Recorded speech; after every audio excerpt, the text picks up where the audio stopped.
हरियाणा में कितने लोग हैं और फिर कितने दावेदार हैं। ये तो कुछ लोग हैं जो सोचते हैं कि भाई ये सिर्फ उनकी प्रॉपर्टी हो सकती है। कि क्या कारण है कि अगर आप पर रेड पड़ती है और आप भारतीय जनता पार्टी का दामन थाम लेते हैं, उनका झंडा उठा लेते हैं, तो आप पर रेड भी ख़त्म और आपके केसेस भी कहीं नज़र नहीं आते। लोग कांग्रेस की ओर देखते हैं। विकल्प कांग्रेस पार्टी है हरियाणा में। आपने देखा कि दूसरी पार्टियां बेशक बात करती रही, छोटी पार्टियां थी, लेकिन अंत में जाकर हाथ भारतीय जनता पार्टी से कहीं ना कहीं हाथ मिला ले या दब जाते। कांग्रेस ही ऐसी पार्टी है जो यहाँ पर हरियाणा में विकल्प के रूप में लोगों के सामने है। हमने पार्टी की विचारधारा को मजबूत करना है।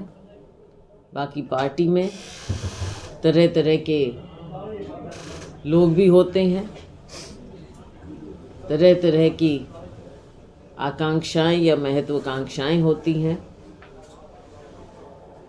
सब अपना अपना काम करते हैं और अपनी जगह के लिए भी सब काम करते हैं, लेकिन अंत में जिसका विश्वास कांग्रेस की विचारधारा में है, हमारी केंद्रीय नेतृत्व में है, राहुल जी में, खड़गे जी में,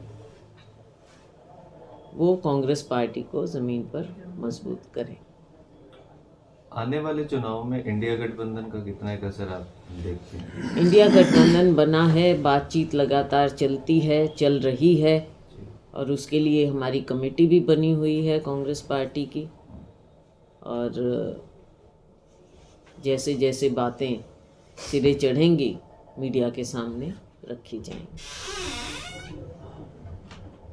हर स्टेट में अलग स्थिति होती है, तो उन चीज़ों पर बातचीत होगी। अलग स्टेट में अलग पार्टियां हैं इंडिया गठबंधन की, तो सबके साथ आपस में बातचीत करना ज़रूरी होता है। आए दिन ईडी की रेड्स की घटनाएं जो है सुनने को मिलती है विपक्षी नेताओं के, अगर फला जगह ईडी की रेड पड़ गई, दूसरी जगह पड़ गई, तो इसको आप किस तरीके? ये लोगों को दबाने का एक तरीका बन गया है सेंट्रल एजेंसीज़ का।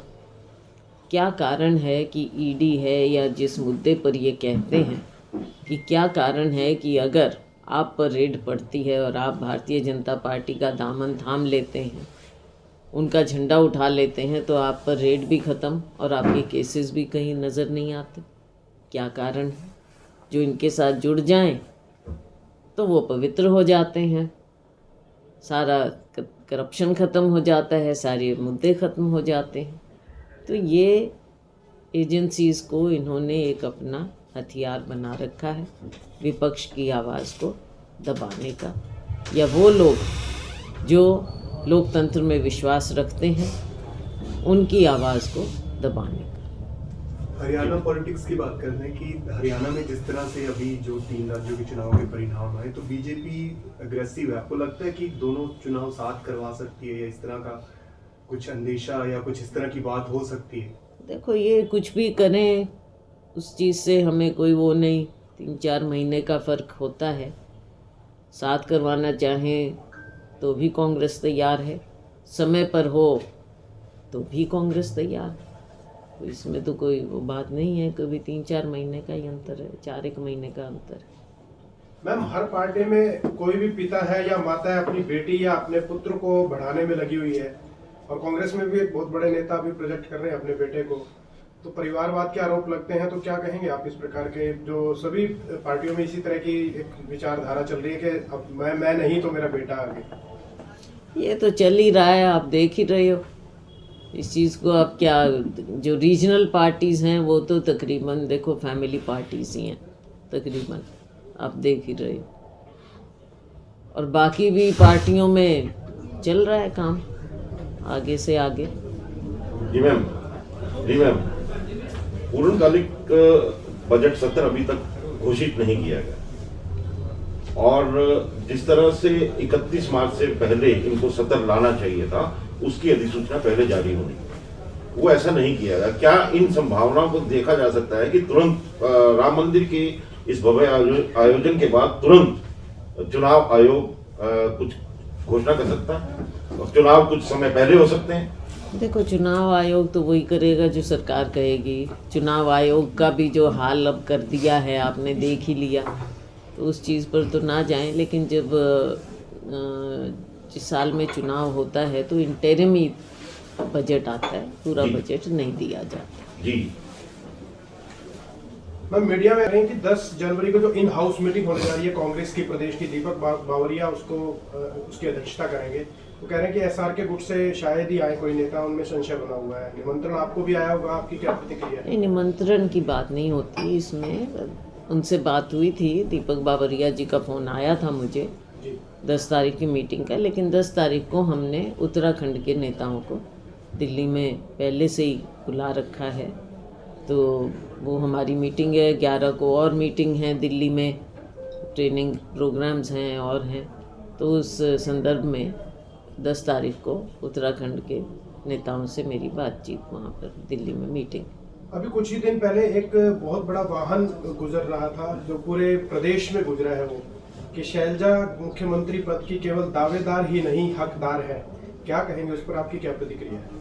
अब देखो, सबके अपने अपने विचार होते हैं। जो जिसके साथ जुड़ा या ना भी जुड़ा हो, उसकी भावना हो, वो अपनी भावना। अब आपने देख ही रखा है कि हरियाणा में कितने लोग हैं और फिर कितने दावेदार हैं। ये तो कुछ लोग हैं जो सोचते हैं कि भाई ये सिर्फ उनकी प्रॉपर्टी हो सकती है। अभी ये तो लोकतंत्र है और हमारी पार्टी में तो ये मुद्दा हमेशा बाद में हाईकमांड तय करता है। जैसा कि 3 प्रदेशों के चुनाव में हाईकमांड से आदेश थे, तीनों जो मुख्यमंत्री पद के दावेदार थे, चाहे वो अशोक गहलोत हो, चाहे कमलनाथ हो, चाहे भूपेश बघेल हो, कि कम से कम 40-50% कैंडिडेट्स के जो सिटिंग कैंडिडेट MLAs हैं उनके टिकट काटे जाएं। और वहां पर भी कोई अनुशासनहीनता पे कोई कार्यवाही नहीं हुई। क्या कांग्रेस हाईकमांड को हरियाणा में ऐसा कोई संज्ञान नहीं लेना चाहिए कि एक तरफ एक नेता को निर्णय या बागडोर देनी चाहिए? बागडोर कभी भी आपको मैं बताऊं, आपने कई मुद्दे मिक्स कर दिए हैं अपने सवाल में। जहां मुख्यमंत्री सिटिंग होता है तो उनके नेतृत्व में 5 साल उनको मौका मिला होता है, सरकार चलाई होती है, तो वो लीड करते हैं कैंपेन। लेकिन उसके अलावा भी सभी नेताओं को, जैसा मैंने कहा, हमारी लोकतांत्रिक पार्टी है, सभी नेताओं को जोड़कर मिलकर चुनाव लड़ा जाता है। कोई भी एक नेता हमारी बड़ी पार्टी में, लोकतांत्रिक पार्टी में, कोई भी एक नेता ऐसे नहीं होता। पार्टी वर्करों की होती है, पार्टी सभी लोगों की, नेताओं की, सबके योगदान से होती है और सब मिलजुल कर चुनाव लड़ते हैं। अगर मिलजुल कर चुनाव नहीं लड़ते तो उसमें नुकसान होता है। तो हर जगह प्रयास होता है कि सबको मिलाकर मिलजुल कर चुनाव लड़ा जाए और मजबूती करनी है, पार्टी की मजबूती करनी है। 17 तारीख से हम हरियाणा में कांग्रेस संदेश यात्रा निकालने जा रहे हैं। सभी पार्लियामेंट्री क्षेत्रों में, संसदीय क्षेत्रों में 17 तारीख से हिसार से शुरू करेंगे और पूरे 10 के 10 संसदीय क्षेत्रों में हम यात्रा को लेकर जाएंगे। रणदीप सुरजेवाला जी, किरण चौधरी जी और सभी साथी, और ओपन इनविटेशन है कि सब लोग इसमें साथ में जुड़े, कांग्रेस को मजबूत करें और आने वाले समय में हम 10 की 10 संसदीय सीटें जीतकर लोगों की उम्मीदों पर खरा उतरें। तो 17-18 2 दिन हिसार संसदीय क्षेत्र में हम लगाएंगे और शेड्यूल आपको आज कल में अपलोड करते जाएंगे अपने सोशल मीडिया। 17 से स्टार्ट है जी, 17 से स्टार्ट है। राहुल जी की 14 से स्टार्ट है, 17 से हम हिसार से करेंगे शुरू। 17-18 2 दिन हिसार संसदीय क्षेत्र में हमारी यात्रा चलेगी।